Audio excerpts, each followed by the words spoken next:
Mirëmbrëma në emisionin Ngjira me Syçin. Sonte do të diskutojmë me një njerëz që është një njohës i mirë i kodit zgjedhor, i fushatave dhe një strateg i mbrojtjes dhe sigurisë kombëtare të presidentit Nano dhe vazhdon të jetë një nga specialistët dhe analistët më të mirë për sigurinë kombëtare. Një njerëz që njeh shumë mirë se si luhet geopolitika dhe si duhet lëvizim ne për interesat e vendit tonë në këtë geopolitikë dhe në lëvizjet e fundit që po ndodhin në Shqipëri. Për këtë sonte do të diskutojmë me zotin Ilir Kulla. Ilir Kulla, mirë se keni ardhur. Mirë se gjeta dhe mirë se po bëjmë një emision bashkë pas 19 vjetësh të Rezar Xhaxhiu në Vision Plus. Ua, jo se çfarë memorie ke mbrë. Kam kujtes fort, por më duhet të korrigjoj pak. E bëre Nanon vetëm një gjë që Nano ka dash bëhet dhe su bë president. Në fakt unë këshilltar i sigurisë kombëtare kam qenë me presidentin Topi. Topi, po. Pastaj kam qenë gjithmonë bashkëpunëtor për këshilltar politik me president ndryshëm. Po edhe me Nanon ke qenë. Me Nanon kam qenë kryetari i komitetit shtetëror. Kulte këshilltar, po Nano ishte qeveria, domethënë ishte lapsus, më që them kryetari po ke qenë me Nanon. Po sigurisht, jemi edhe miq edhe me Topin ke qenë këshilltar i sigurisë kombëtare, kam qenë në presidencën Topi. Dhe në opinionin tim është politikani më liberal që ka pas Shqipëria në këto më mendje hapur. Unë do thoya që presidenti Topi ka qenë një nga fytyrat ndryshe të PD-s ndër vite. Ndërkohë Fatos Nano ka qenë reformatori më i madh i politikës shqiptare që ne kemi njohur pas 90-s. Jam plotësisht dakord. Për të dyja jam plotësisht dakord. Topi ka qenë një fytyrë ndryshe që do të kërciste në atë parti dhe Nano që nuk u shfaq më një figurë. Pra ishin disa figura në PD të cilat fatkeqësisht humbën. Sokol Oldashi që humbi jetën, Bamir Topi që doli jashtë politike, Josefina e cila po tenton një rikthim shumë të vonshëm në PD, por që nuk e di sa do mund të funksionojë apo jo. Disa figura historike të cilat tashmë ti nuk e gjen më. Ilir, se devijum nga skaleta që kishim në plan. Përse se e sollët ju këtë? Përse politika u bë më e ngurtë dhe degradoi edhe si kualitete, edhe si figura, ose e kam unë gabim, po ky parlament sot është sinqerisht krahasu edhe me parlamentin në 92 që vishin nga komunizmi, gjithë pjesa. Prit se ky që do vi do jetë më keq. Ky që do vi do jetë më keq, po. Sepse lidhet me atë që është qartësisht sfiduese për opinionin publik.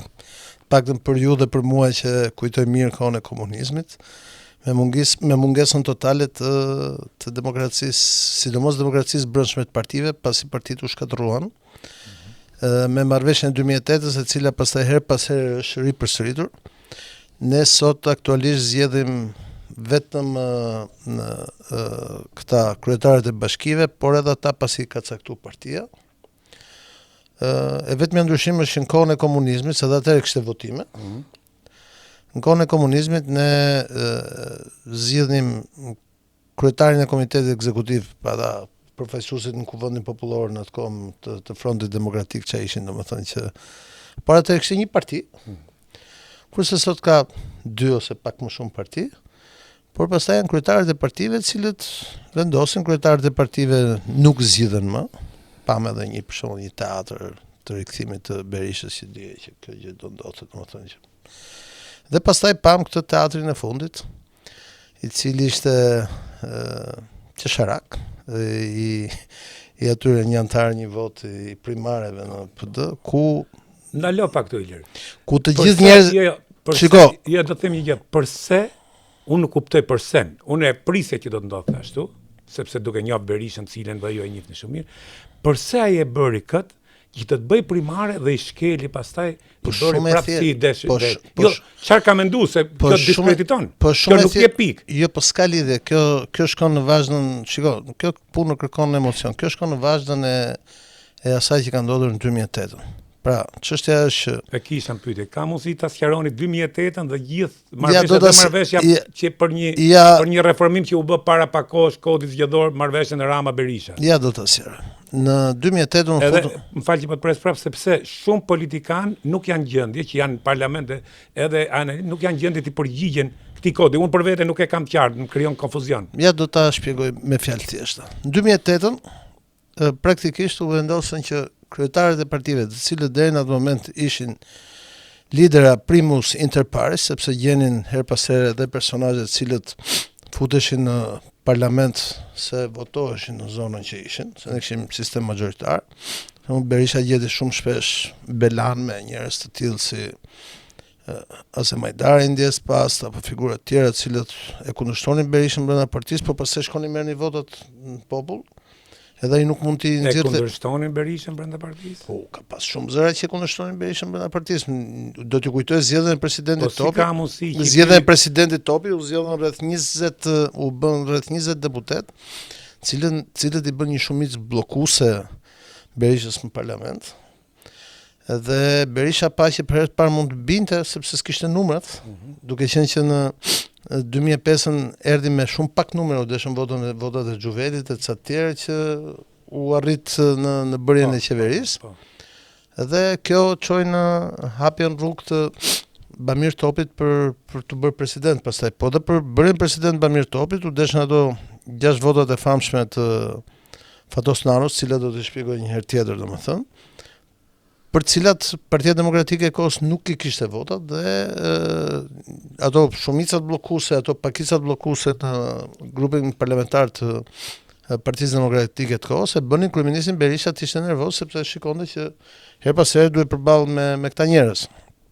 Kështu që në 2008-ën, pas Gërdecit, kur ai e ndjeu që mund të rrëzohej në kuvend dhe kur e pa që edhe kundërshtari i tij Rama kishte po të njëjtin problem brenda Partisë Socialiste, por kishte edhe parti të tjera të vogla pakica, siç për shembull atë kohë ishte PSD Gjinushi, mos gaboj ishte Meta i cili ishte në koalicion,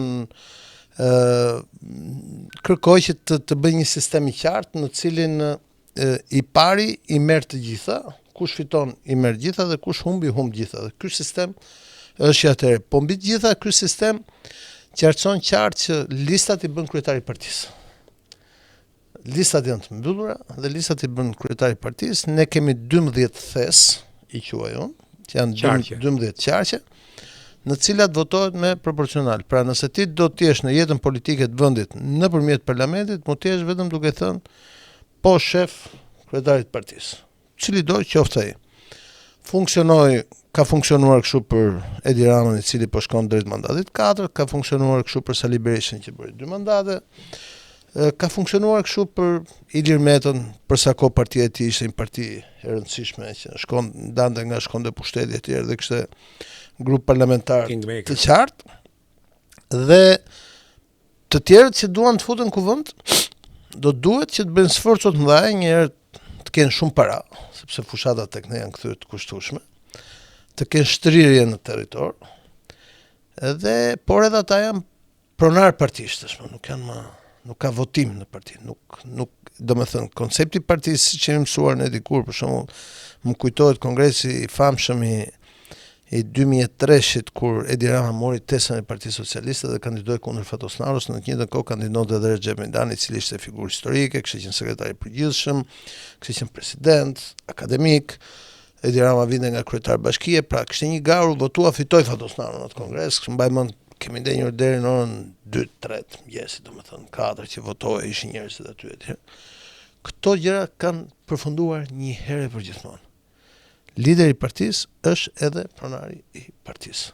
Dhe listat e mbyllura, që është kjo e fundit që u bë në 6 muajt e fundit, pasi kushtetuta është po ajo e 2008-s, pra proporcional, rajonal, edhe kemi 12 qarqe ky sistemi. Listat e mbyllura, ky 80% që famshëm e listave të mbyllura, ky garanton që në kuvendin e ardhshëm të partisë të Shqipërisë, ku grupi parlamentar i Partisë Demokratike edhe i Partisë Socialiste do janë 2 grupet kryesore parlamentare, këto kryetarët e partive nuk është se do kenë një zë kundër që të ngrej zërin aty, që thotë prit se un kam votat e mia, do ashtu. Këta do rrinë në rresht dhe në Partinë Demokratike që kanë kryetar themelusin e saj të 90-s, pra të parin, këta jo vetëm që do jenë, po me atë që pa Berisha kur Lulzim Basha e përzu nga Partia Demokratike, nuk është se do jetë një grup parlamentar i cili do ketë një mendim ndryshe, pas s'duhet të shkoj mendja që të ketë një mendim ndryshe, që të jemi të qartë. Domethënë kjo parti bëhet jo e mbyllur, po bunker. Sigurisht, dhe kjo tregon pse u bën ato primaret, cilat ata njerëzit që fituan, për shembull Jorida Tabaku në Tiranë, Hysén Kadiu në Kavaj, cili është një djalë i ri, unë e njoh mirë pse vjen nga një familje mirë në Kavaj. Pasi un kam lidhur Kavaj, jam nip Kavaj, domethënë e njoh mirë atë rajon. Apo dhe personazhe tjera në Shqipëri, domethënë njerëz cilët apo Dasula Peqin, që është një deputet historik, por Dashi është nga ata deputet se gjithë kanë harruar që Dashi është nga ata 20 deputet që doli kundër Berishës atëherë me Bamir Topin. Po. Kështu që edhe këtë se ka harruar Berisha, pra që më mirë ta kem ndoshta një deputet më pak se sa një deputet që në kuvendon. Si pranoj Gazbardhin, si pranoj tjetrin, si pranoj se loja vazhdon, domethënë Gazbardhin e pranoj pasi Gazbardhi bëri atë marrëveshjen për të mbijetuar në politik, po tash do vim te Gazbardhi dhe të tjerët, për të mbijetuar në politik duke e lënë Lulzim Bashën. Pasi ishte Gazbardhi ai që administronte Partinë Demokratike, Vulat e tjerë. Është jurist i zoti, ka qenë drejtor kodifikimi, ka qenë këshilltar ministri, ka qenë ministër drejtësie, pra i njeh mirë sistemet e tjera. Por po ta shohësh Gazbardhi e ka çuar në fjerë një qark shumë të vështirë që është e garantuar humbja, domethënë që kur të humbet ti thotë që ai del me listën e mbyllur. Tjetër muhabet që del, po humbja për partinë. Për partinë. Tani vim tek pjesa tjetër. Historikisht un kam pas një bisedë me Ramën kur ishte Rama në opozitë dhe sepse unë me Ramën kam pas të marrëdhëniet e gjata historike, ngrirje, shkrirje. Njëherë shkrirje deri në asmëri, armiqësi, dhe pastaj, domethënë shkrirje deri në miqësi, domethënë, dhe pastaj ngrirje deri në armiqësi. Shkriva. Po ky është Rama, unë s'kam pas marrëdhënie politike me të, kështu që nuk mund të ankohem. Edhe po më pyet një herë në 2011, pasi po nga fundi 2011 më thotë si është Korçën. Korça është një rajon që unë kam kandiduar para 20 vjetësh e njoh, kam bërë fushata atje. Edhe I them, shiko, Korçën e ke kollaj.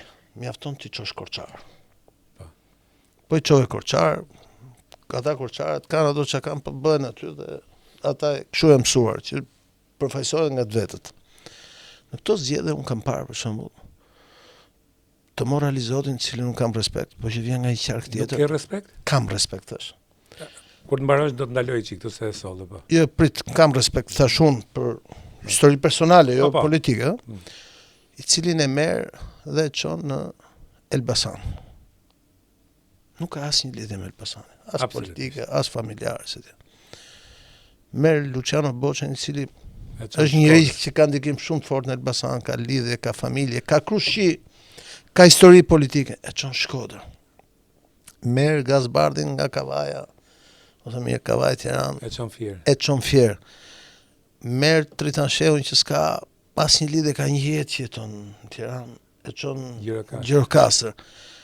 Merr këtë tjetrin, e merr këtë nga Tirana, e çon Korçë, dhe duket sikur po bën të gjitha përpjekjet që të gjesh në një vend këtyre, ndërkohë që këta nuk reflektojnë fare me terrenin, sepse ki parasysh çosha djalin, është djalë shumë mirë ai që ka çuar juristi në Korçë, Berisha.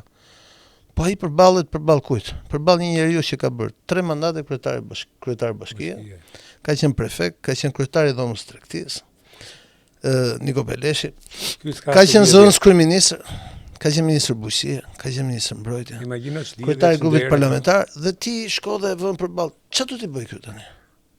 Ai është shumë djalë I mirë. Po jo, më nuk është puna me Grumbullaku. Çështja është që në histori deputetët, pra kuvendi është bërë që duhet të përfaqësohesh nga përfaqësuesit. Dhe Berisha e mori një në zgjedhjet e fundit vendore, le të themi një shuplak. Pra, tash për çfarë bëhet kjo? O për të parën që thash për të garantuar një grup parlamentar të sigurt, po që këta njerëz do jetojnë, ose për të garantuar pastaj narrativën e radhës për të justifikuar humbjen, po që për mua kjo është një histori që ka përfunduar nga momenti që u votua në kuvend ky kod zgjedhor. Për shembull, unë nuk do të çmendesha kurrë të kërkoja të hyja në një nga dy grupimet e mëdha të parlamentit të Shqipërisë, pra majt ose së djathtas, me mendjen që do bëjmë deputet dhe do t'i ngrej kokën kryetarit. S'ke mundësi. S'ke asnjë mekanizëm. Në që në momentin që do të pranosh, ti e ke ul kokën. Po sigurisht, sepse ato janë vota proporcionale që nuk jepen për ty, ato jepen për partinë. Ti je vetëm një numër që të shkosh atje do ngresh dorën. Kemi arë një gjendje që kemi 2 parti pune. Pak a shumë aty jemi. Dhe kemi ca biznesmen të mëdhej që disa i quajnë oligark, por këtu e bukur është se opozita nuk guxon t'ia përmend emrat oligarkëve. Ka qenë një deputet i ri i cili besoj sigur do jetë në deputetin në parlamentin e ardhshëm prapë. Klevis Balliu i shkreti, i cili kur ishte deputet në zgjedhjet 2017-2021, për një vit rresh bënte protesta te Unaza e Tiranës dhe u kundërvesh një oligarku, një biznesmen sa i s'është as. Po këta i quajnë oligark. Këta i quajnë vet oligark. Do t'i që ishte afër partisë ti. Dhe pikërisht pse u kundërvu, që ishte vetëm një njeri që bëri rezistencë në ato 4 vjeçar.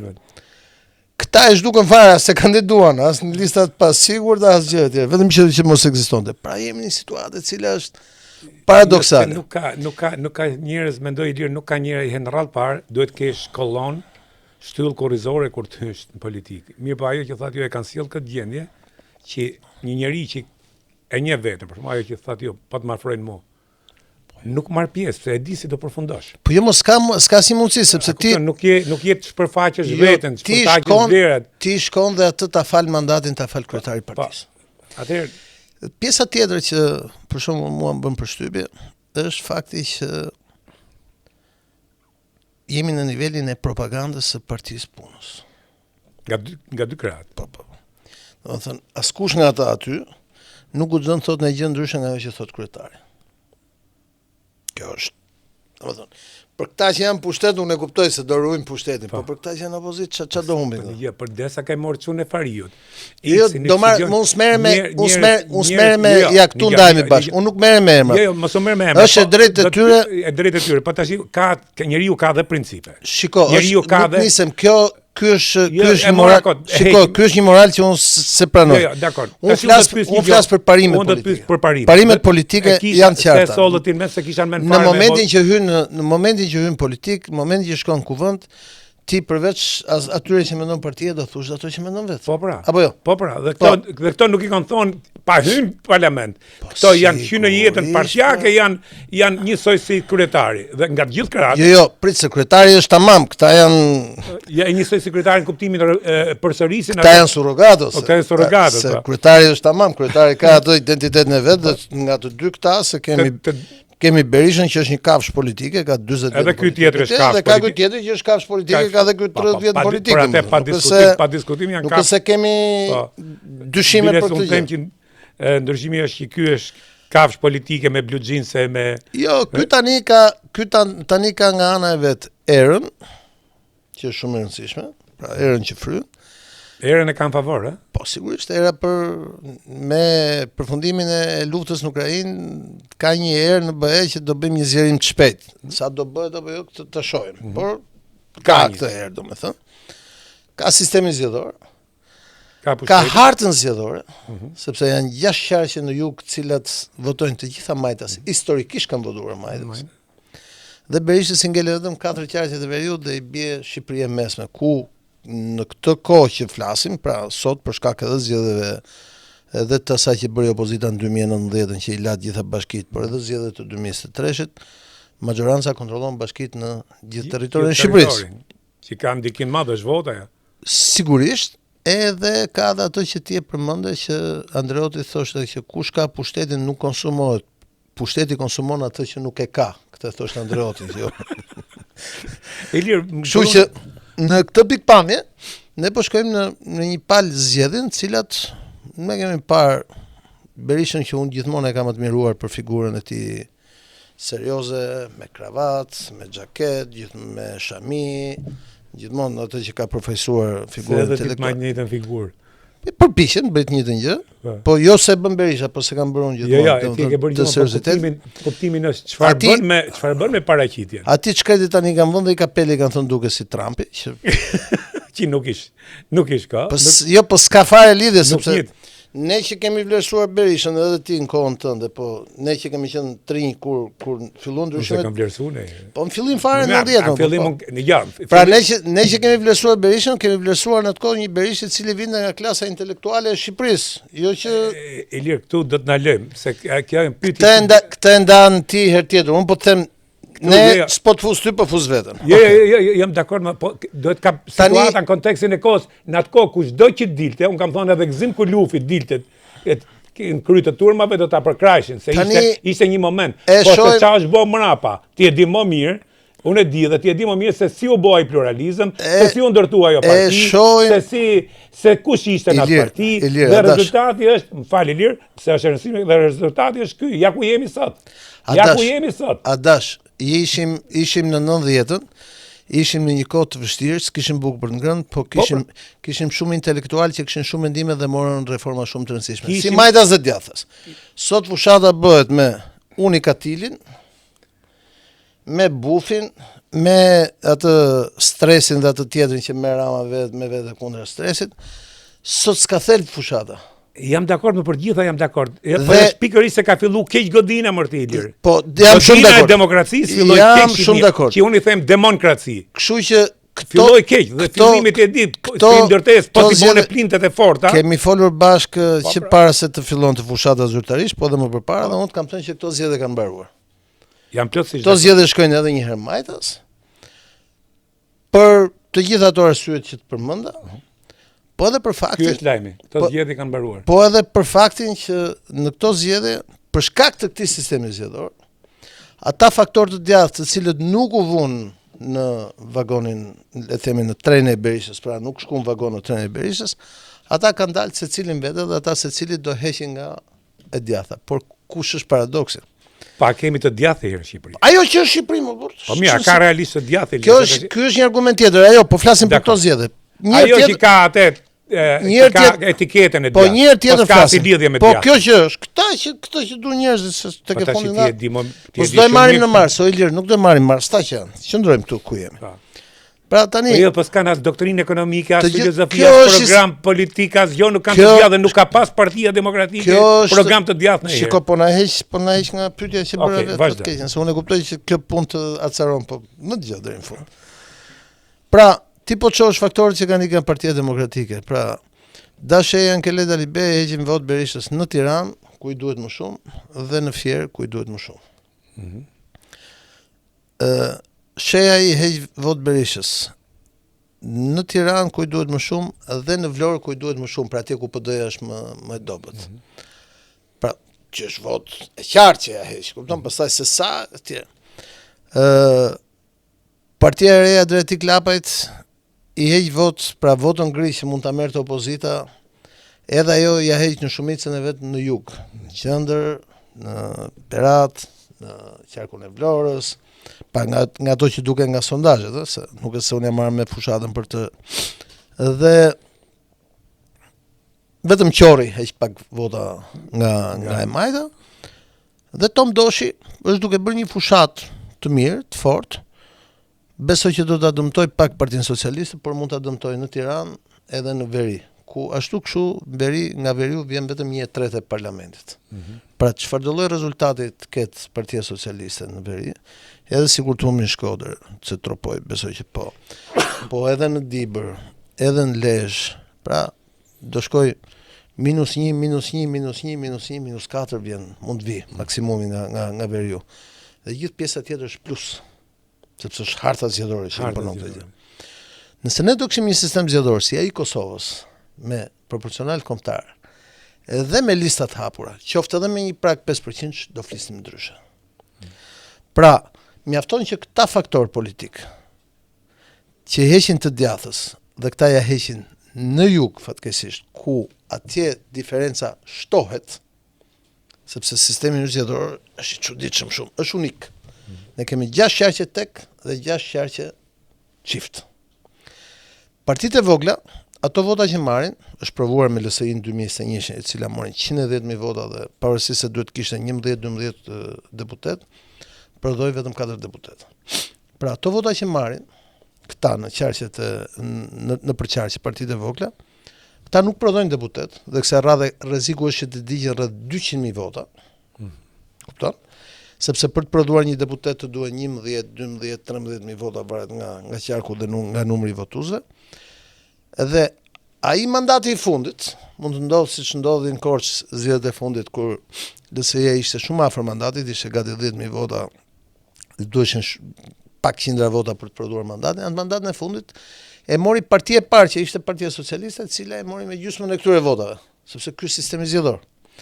Duke qenë që ne kemi 6 qarqe çift dhe 6 qarqe tek, është e qartë që në këto qarqe të jugut, partia e parë është ajo që është e avantazhuar, dhe partia e parë në jug është Partia Socialiste.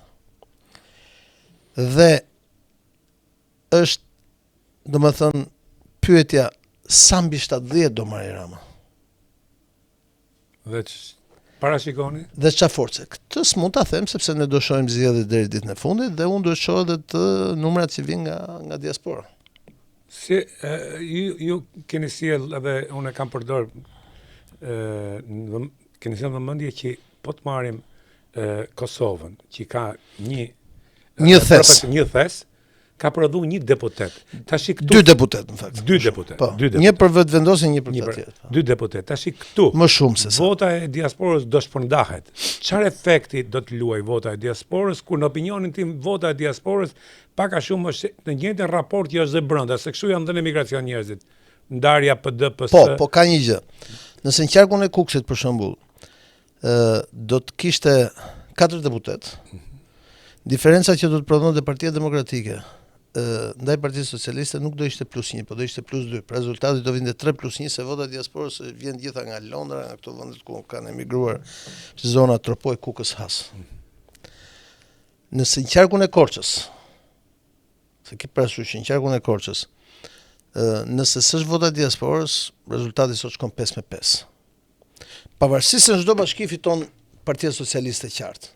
Fiton Pustec, fiton Devoll, fiton në Maliq, fiton Korçë, fiton Kolonjë, fiton Pogradec, po i duhen plus 10.000, plus 11.000 për të prodhuar atë diferencën. Por, duke qenë që janë 10 deputet, o shkon 5-5, dhe Partia Socialiste humbet për 6-in për pak, ose në qofse me votat që do vinë nga Selaniku, ngrihet numri i votave dhe shtohet diferenca, atëre nga 0 diferencë shkon plus 2, 6-4. Wow. Ky sistemi zgjedhor që kemi. Domethënë vota diasporës mund të kthejë rezultatin. Vota diasporës në momentet caktuara mund ta bëj rezultatin, mund ta thelloj, por edhe mund ta lejë aty dhe mund të jetë një votë e cila shkon kot. Pra për herë të parë ne jemi përballë një sprove. Por duke pas parasysh që historikisht elektorati në Greqi ka pas një qasje majta, sepse Partia Socialiste ka qenë më e organizuar në Greqi, i ka sjell njerëzit me votime, ka qëndruar afër etj. Pjesa më e madhe janë nga jugu në Greqi. Në Itali dhe në Angli e Gjermani këto raportet kanë qenë më ndryshe, po prap është ajo që ju thatë që qarqet e imponojnë që pak ndryshim mund të ketë. Ka dhe një element tjetër, për shembull. Partitë tek ne dikur që ishin parti që kishin deputetët e zonave, kishin organizim rajonal etj, ishin edhe organizata sociale. Tani do të tregoj 2 histori personale, se unë kam qenë kandidat për deputet para 20 vjetësh, dhe sot jam partitë cilat janë mblidhen vetëm për zgjedhje, bëjnë fushat në Facebook, YouTube, rrjete sociale etj, televizion, mbarojnë zgjedhjet edhe këta zhduken. Dhe ngelet vetëm bashkia. Për shembull, në 2005 mua më kanë mundur, unë isha përballë Ilir Usmalit, mua më kanë mundur 3 kryetarët e komunave të cilët ishin të PD-s. Bulgarec, Pojan, Korça dhe Progrër që ishte me Devollin. Të 3 kryetarët e komunave ishin me Shut, dhe mua më kanë mundur ata. Duke qartë që ata kishin një ndikim social në territor. Sa ishte i lishëm e i palishëm, kjo është mohabet që ha debat, por është e qartë që mua mundën ata kryetarët e komunave, sepse ata kishin lidhje drejt për drejt me territorin, ndërkohë drejtorët e Partisë Socialiste apo deputetët që kishin qenë përpara apo ministrat nuk është se kishin atë lidhje me territorin. Duke që një organizim kapilar me kapacitet social ishte shumë efektiv. Dhe mundi një qeveri jo të vogël, qeverinë Fatosnanos ishte qeveri e mirë. Në 2019, ju s'keni qenë këtu kur Tërmeti, ato ditë, Sara Tërmeti, unë kam qenë gjithë ato ditë me presidentin Meta këtu atje duke parë këto ngjarjet, qelluam një mbasdite në Durrës në një familje që në Knet, që ishin vrarë gati 12 veta dhe kishte zënë ky Tërmeti 7 mëngjesit. Dhe kur shkuam aty kishte qenë më përpara një natë përpara Lulzim Basha me ata deputetët e PD-s, erdhën dhe këta 2 deputetë e PD-s. Ata banorët gati na vun drun duke thënë ç'është kjo punë, s'na vjen as ndihmë, ne ju kemi votuar ju, i thonin këtyre deputetëve të PD-s. Nuk po t'i them emrat, po njëri do jetë deputet, tjetri s'do jetë, domethënë për që ishin figura në PD. S'na keni sjell as ndihmë, ne ashtu, ne kemi qenë me ju kemi votuar gjithmonë ju etj. Dhe presidenti Meta më thret mua, më thotë lutem organizo pak, morëm disa faktorë përfshi dhe ushtrinë atë kohë ka qenë Gjeneral Sallaku që ka ndjes pas ka vdek edhe ca tjerë. Dhe i sollëm atyre batanie, unë u lidha me ca kushrin Djamin Kavaj që kanë tregun, i sollëm ca ndihma tjera, ujë me një kompani që na solli dhe për një 2-3 orë se Meta e mori personalisht të punë që ç'është kjo punë si janë njerëzit kështu etj. Edhe kur dolëm në kafe i thotë tyre deputetëve të PD-s, thotë, "Falë", thotë. Po jo, se ne i tham Ministrisë Mbrojtjes, që Ministri Mbrojtjes, ju jeni deputetët, ju jeni njerëzit që jeni të lidhur me këta. Ju i keni kaq mundësi sa ti ndihmoni këta njerëz, është ditë e vështirë, kupton? Dhe aty unë kuptova që këta marrin mandatin, shkojnë pinë kafe në qendër aty ku janë dhe shkputen fare nga realiteti. Qofshin të majt, qofshin djathtë, po ai që ka pushtetin e ka më kollaj. Por ka përfunduar koha që partia është edhe një organizatë sociale. Tani së fundim ka ndodhur me Edi Ramën para 3 javësh. Ndodh kjo plagosje e rënd këtu afër Tegut, me 4 plagosur rënd. Me ato 2 fëmijë. Jo, në fakt ishin 4, po një fëmijë është goxha edhe tani është spital në Romë, është goxha keq atje. Jo, vazhdon paraqet rreziku, është goxha është akoma në spital. Edhe Jati është një mik i im i vjetër dhe fëmijët tani janë në të njëjtën klasë. Dhe unë e marr vesh lajmin, shkoj në spital ushtarak, kur shkoj në spital ushtarak shoh shumë njerëz, kaos e tjerë dhe kam shkruar Edi Ramës 11:30 natës. Më ka marrë në telefon dhe i kam shpjeguar situatën, i kam thënë duhet ndihma jote. Ai solli një 2 këshilltar vetë aty për ngritin këmbë, alarmoi spitalin ushtarak, ka ardhur drejtoresha e shumë faktorë tjerë tjerë. Dhe të nesme në shmarqin mëngjes erdhi dhe gruaja vet nesme atje. Nesme në shmarqin mëngjes me Gruaja Ramës. Po. Nesme në shmarqin mëngjes me Melonin, me spitalin atje ku shkojnë në Itali, atje që u bë transferimi këtij fëmijës që ishte në gjendje shumë të rëndë, që vazhdon është në spital. Dhe gjëja që më bëri më përshtypje se okay, unë pres të funksionojnë strukturat janë ato që janë në një vend ashtu. Spitali bëri ai sa bëri te spitali ushtarak, por ky reagoi pasi unë i shkruajta dhe morin telefon dhe u mor vetë me këtë histori. Tani gjëja që më bëri përshtypje, kishte ndodhur një ngjarje kaq e rëndë në fushat. Pra, sa kishte filluar fushata. Mes Tiranës, një vend ku shumë eksponent Partisë Demokratike apo jo vetëm të asaj, po edhe të partive tjera, domethënë kanë shtëpi, banojnë, shkojnë shpesh në zona e Tegut. Ka Tegut.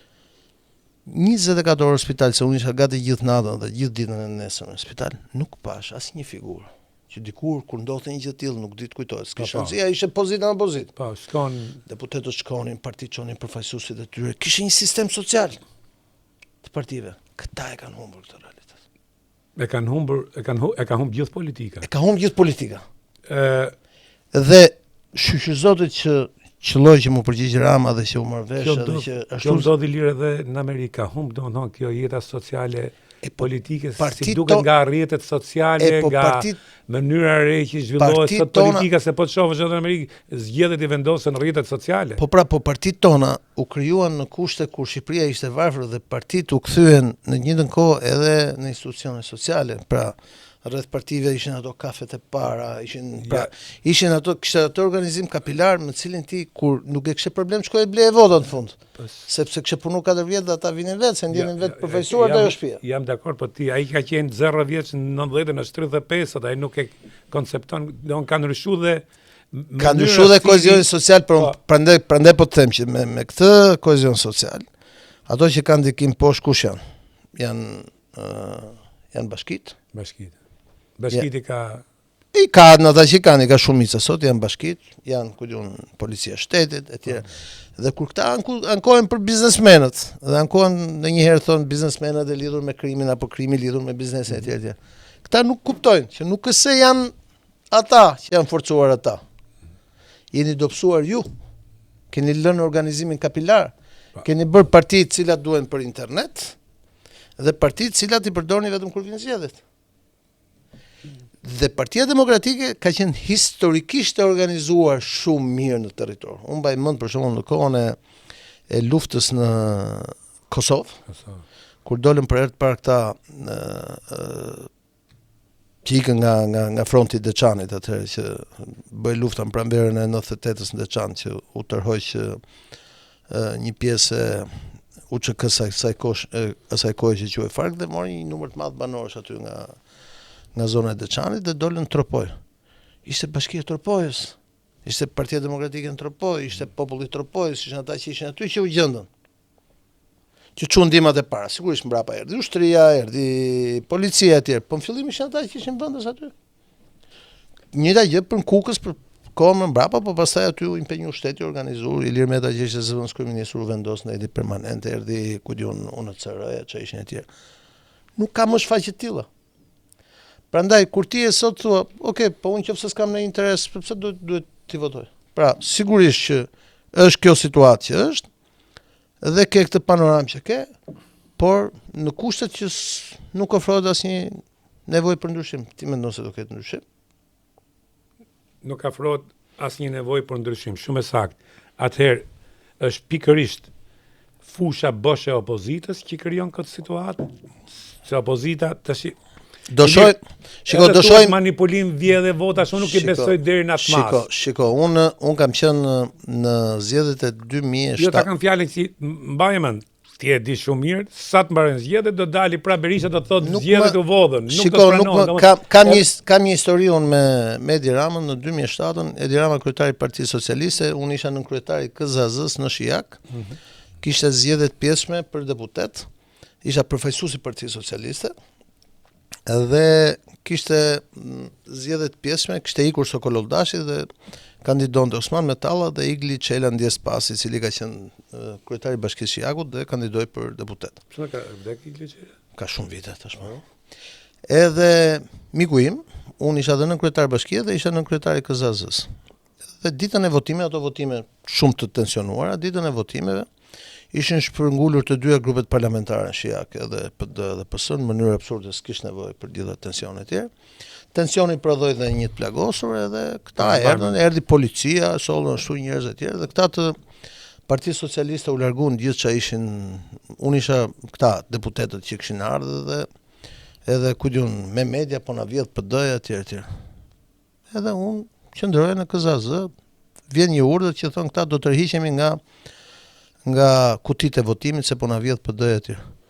Thash unë nuk tërhiqem nga KZAZ, unë kam mision kushtetues dhe ata tre anëtarë të tjerë të Partisë Socialiste. Unë kam mision kushtetues, mision ligjor dhe nëse ka shkelje unë do rri këtu të demonstroj shkeljet dhe që nëse do ketë një proces mosnjohje, procesi mosnjohjes të jetë juridik.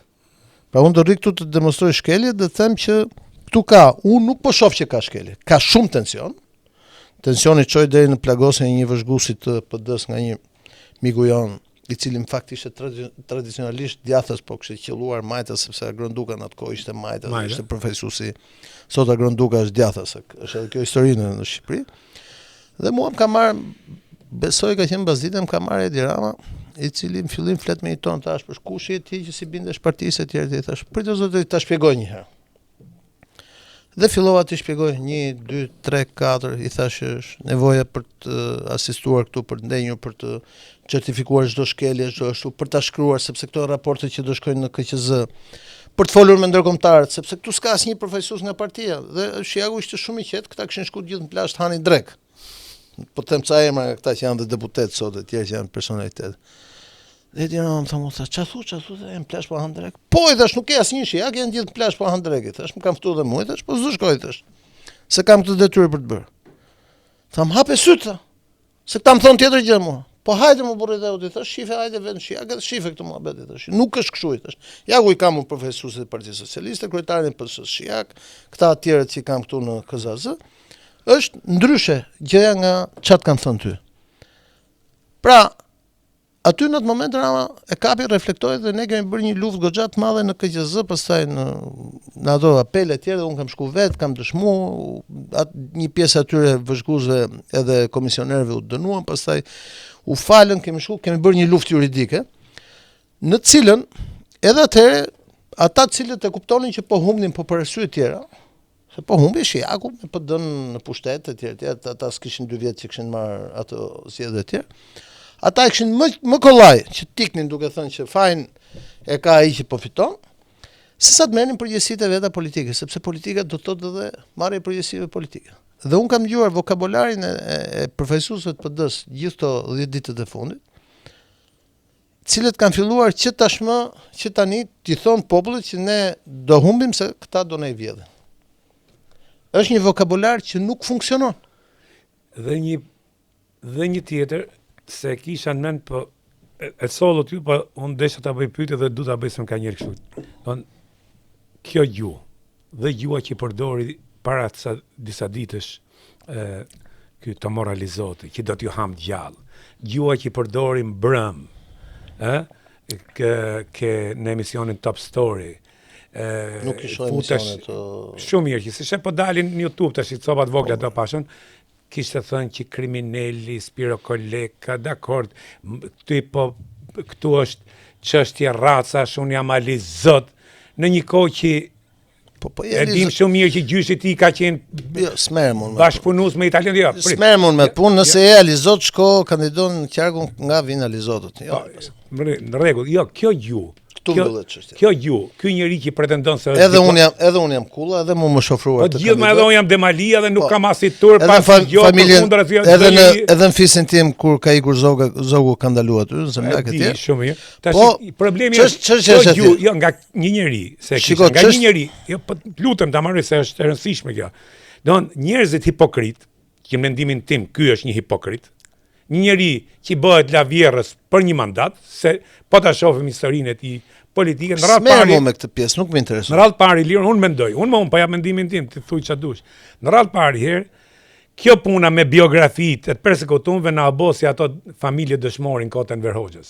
Po pak a shumë, po unë nuk merrem me atë punë, unë ngjelem i Zotit, nëse je i Zotit, vëlla, je i Zotit, nëse dhe pretendon diplomat. Unë ngjelem racat. Shikoj diun, dhe në një kohë du ta mbaroj, secili nga ne në një kohë që ti mërzotëri ke kaq vjet që i shërben një komunist që ka më akoma komunist. Një njeriu që ka shumë më tepër gjëra të rënda, pra kjo lloj hipokrizie, çdo njeri ka zgjedhjen e vet, nuk gjykoj. Shikoj lirë, secili nga ne, ky ishte që doli me huje me drunj ke shqupi kundër aktyrët Berishës, pastaj ra Basha, u kthy domthon secili nga ne, i lirë njeriu mund ndryshoj, si thot Churchilli. Mirë ai që nuk ndryshon mendim. Por amon duhet të sikohesh ti. Si më vëlla, si do të besoj? Këto janë lavjersa. Dhe ajo që mu pastaj më bë me vjell me këto, impostimi ky i familjes, ky po kush po ças po çajn kryt për familje mretnore sot. Jo më për një alizot. Tani unë nuk do merr, unë nuk do bie në këtë gras. Jo, edhe gjuhë trimi dhe nuk është se ti trim, këto po ta sjellin lirë. Këto kishin trima, shkojnë të vrasin ato që i kanë vrarë baballarët e xhahellarët e ku të diun, po netën sus majmun dhe tash i krekosen si gjelin ple që para kryetarit, që kryetar unë jam këtu. Ta mund gjelin ple. Unë shpjegimin dhe këto imponojnë pastaj atë gjuhë agresive, urrëtie. Unë shpjegimin e kam shumë të thjeshtë. Duke qenë që kam edhe një karrierë politike, kam provu që është partia, që do të thotë kandidat për deputet, komisioner, organizator fushate, etj. Unë shpjegimin kam shumë thjesht. Në këto raste, ajo gjë që të mban është rezultati. dhe për të garantuar rezultatin duhen gjithë ata faktorët që ne përmendëm. Po për mua, nga momenti që ti më sjell, nëse unë për shembull sot do votoja në Korçë.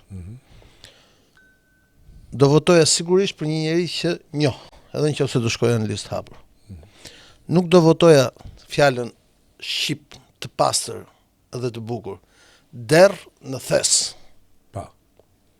Partitë sot e kanë derr në thes. Derr në thes. Tashi, Ali Zoti pretendon që të shkojë në Elbasan, një qark nga më tradicionalistët. Domethënë duhet të kesh parasysh që nëna ime ka lindë internuar në Peqin. Ne në Peqin kemi bërë krushi, kushinjtë e mi kanë lindur, daja dhe mi kanë punuar, teza ime kanë punuar, nëna ime ka ikur herët së është martuar e tjerë dhe të tjerët. Pra ka shku tash janë bërë gjyshër, ka shku deri në brezën e 3 e 4. Dhe prapë nuk i thon Peqinas, i kanë respektuar gjithmonë, i kanë ashtu, por gjithmonë i kujtojnë që këta janë të ardhur.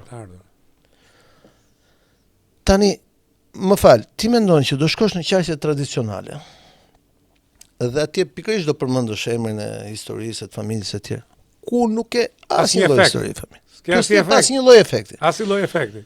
Prandaj thash që nuk ka kuptim. Ata e din vetë pse ashtu, po të marrësh Luciano Boçën ta çosh në Shkodër, nuk ka asnjë kuptim. Po. Është fyrje edhe për Shkodranët. Ç'a emocioni do japi Shkodrës? Është fyrje për Partinë Demokratike të Shkodrës, e cila është historikisht një nga partitë demokratike më të forta të Shqipërisë. Ti përmenda emrat që mos kthehemi domethënë. Kështu që unë mendoj që në këtë fushat, le ta quajmë fushat se kjo është, të dyja palët kanë qenë njëra më e çuditshme se tjetra, po këta që janë opozitë, të cilët duhet bënin çdo përpjekje për të rikthyer në pushtet, këta duket që ditën na apo përpiqen se si do gjejnë justifikimin. Domethënë në inkonsciencë këto e kanë pranuar humbjen. Domethënë, unë kur dëgjoj këtë vokabular them fal. Këtu nuk është problemi se ne kemi vetëm pushtetin që është distancuar nga realiteti, po këtu kemi dhe opozitën që është shumë larg nga realiteti. Me diferencën e vetme që ky që është në pushtet ka vendosur të rinovojë 90% listave. Duke ditur dhe problemet me drejtësinë, duke ditur dhe lodhen që ka njerëzit e tjerë. Nuk do të thotë që këta do vinë ndonjë më të mirë, mos çuditemi. Por gjaktëri. Pak një imazh. Unë dje po shija listën e Beratit, ata që për Pardje kur ishte, domethënë që kishte Berisha. Nga ato njoha vetëm një zonjë që është pedagoge në Rom, në Sapienza. Dhe njoha mikun tim Lefter Maliqi që e njoha që nga shkolla Skënderbeu, dhe ishte vetëm figura të vjetra aty. Eno Bozo që ka një jetë që është në politikë e tjerë. Pra nuk ka rinovim total të klasës politike, që është e nevojshme, që është ajo që kërkojnë njerëzit. Mirë, listat i kanë mbyllur, po s'ka si rinovim. Po s'ka garë Ilir, kur s'ka garë, si do po, ketë sigurisht rinovim, pra, kur s'ka sigurisht. garë, si do të paraqisësh vlera. Është ajo që unë them gjithmonë, këtu mirë që sikin këta kryetarët e partive, po nuk them Berisha e Rama tashmë, po them edhe këta velit fare. Po gjithë që thënë do të ikin. Po këtu sikën as presidenti i Federatës ping-pongut, as shaut, asnjë. Domethënë, kultura e mosndryshimit është e rëndë. Dhe unë mendoj që kjo, po do ta shohim se 2 ditë na ndajnë, kjo do shfaqet me mospjesmarrje të lartë. Do ketë mospjesmarrje të lartë. Në këtë 2 ushtri do fusin ato kontingjentet e veta, po nuk. Atëherë në këtë rast për ta mbyllë se kishim shumë për të folë, po me ty s'marrokur, me ty duhet i jap me ne. Duhet maraton, emision maraton. Atëherë këtu Ilir, ç'a do i thonit qytetarëve shqiptar, të dalin votime dhe të votojnë për qendrën, po duhet dalin votime? Të dalin sa më shumë.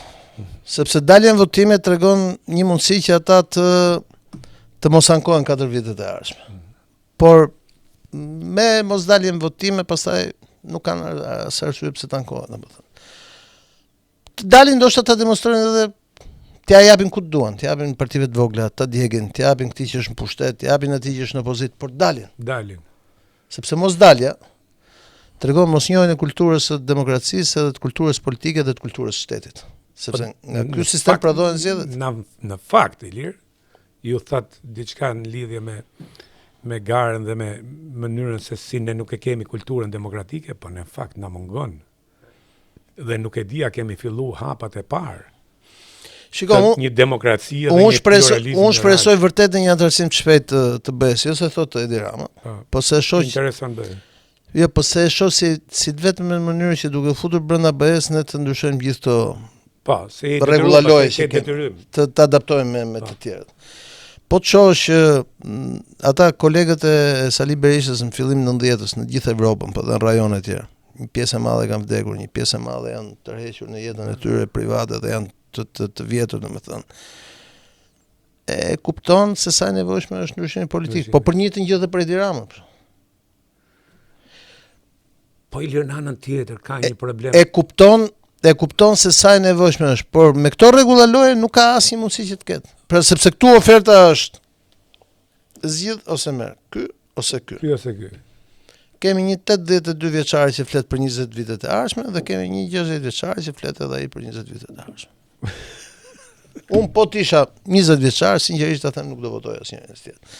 Dhe pastaj sigurisht nëse unë edhe ti që jemi njerëz që kemi bredhur botën e tjerë që lexojnë, do thosh who the fuck is Unikatili, domethënë, po çfarë po flasim këtu? Po një do zgjedhësh. Da, edhe pastaj përfundojnë që debati degeneron. Megjithatë Ilir për ta mbyll, se kemi shku goxha një orë gjys, ne mund të rrimë edhe më shumë. Për ta mbyll unë them që themi të rit, po mu më duket se të rit nuk janë me moshë. Po çështja është këto të rit, ja ti shove, janë të ri këto, se të ri janë këto sotike, sot në politikë, në parlament, administrat, 35 vjeç kanë qenë 0 vjeç në 90-ën. Por janë më të vjetër se ty në mendim, janë më të vjetër sepse modeli që ndjekin, domethënë, modeli që krijoi politika këtu. Unë jam rritur po ashtu si Edi Rama, i cili hyri në politikë nga Fatosnano, apo Ilir Meta, apo Pandimajko e tjerë, jam rritur një mjedis politik ku votoi për gjithçka. Po. Mos harrojmë, Edi Rama kur është bërë kryetari i Partisë Socialiste është votuar natën e parë platforma, është rrëzuar Gramazoruçi. Ka dhënë dorëheqje dhe ditën e dytë është votuar Edi Rama. Është votuar edhe në 2007, është votuar edhe kandidat për kryetar bashkie. Derisa është bërë kryeminist është votuar një herë në 2 vjet, se funksiononte vota. Pavarësisht se ajo po se ke aske PD, se ke aske partitë vogla. Po s'ke fare, nuk ekziston edhe partitë mikrobus nuk kanë votim. Nuk ekziston vota. Sot ekziston një gjë që këta dikush nga këta nuk po ta them emrin, dikush nga këta e quajnë, domethënë, se nga këta ngatrojnë konceptin e besnikërisë me lojalitetin. Loyal do të thotë kesh një kontratë dhe ta respektosh atë kontratë.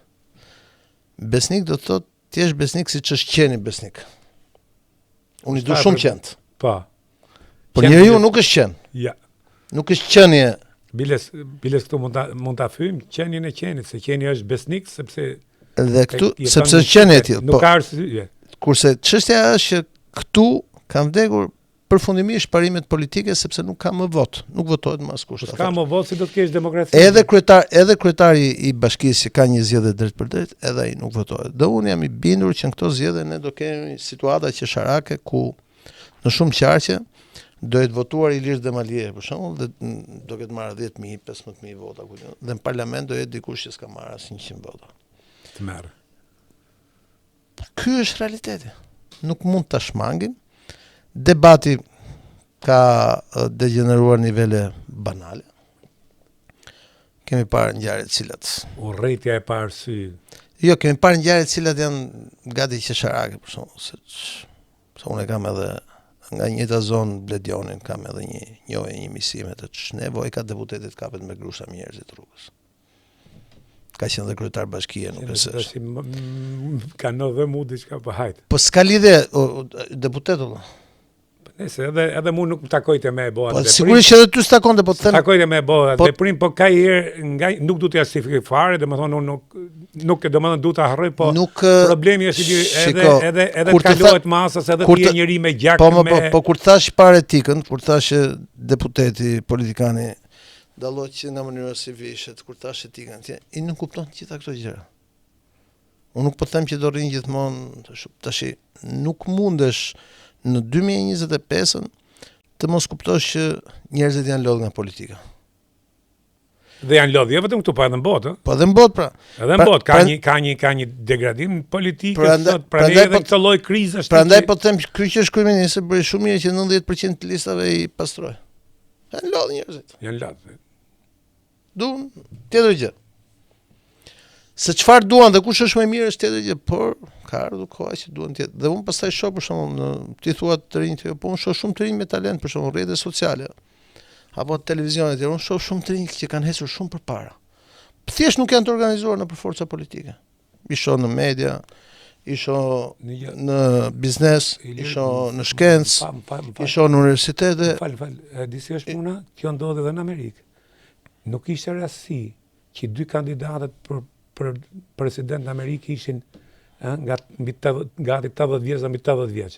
Kjo ka ndodhur për arsye sepse njerëzit ajo që thot pak përpara dhe Amerikë janë zhgënjy politikës dhe janë fut biznesit, profesioneve, po ka një gjë, me që morë Amerikën, do të marrë dhe Italinë. Po zëvendës presidenti i Amerikës, e ke parë sa vjeç është? Dakord, dakord. Po sekretari i shtetit, e ke parë sa vjeç është? Jam dakord me Pra janë të rinj. Po ka një krizë. Po pastaj në Itali, kryeministri i Italisë sot është 40 vjeç, o zotri. Po edhe këtu të rinj ke gjithë. Kryetari i parlamentit, jo, po them kryeministri, kryetari i parlamentit në Itali është 43-44 vjeç. Jam dakord, po ti po të shkosh shohësh listat sot. Ke Partinë Socialiste që ka 90% të rinovuar, ke këto partitë vogla që kanë dalë me njerëzti, dhe ke një pjesë tjetër politikës që hiç s'ka lëvizur. Mirë keq, ju thatë jo dhe po e mbyllim. Partia Socialiste ka 90% të rinovuar, kurse Partia Demokratike ka të njëjtë të figura dhe janë shumë më të lodh njerëzit me atë kur shkojnë nesër para kutisë. Po s'është vetëm ajo, sistemi është që nuk do votohen as ta. Pra janë mbushur, të janë futur të listat e mbyllura dyja palët, të dyja do ja dinë kryetarit.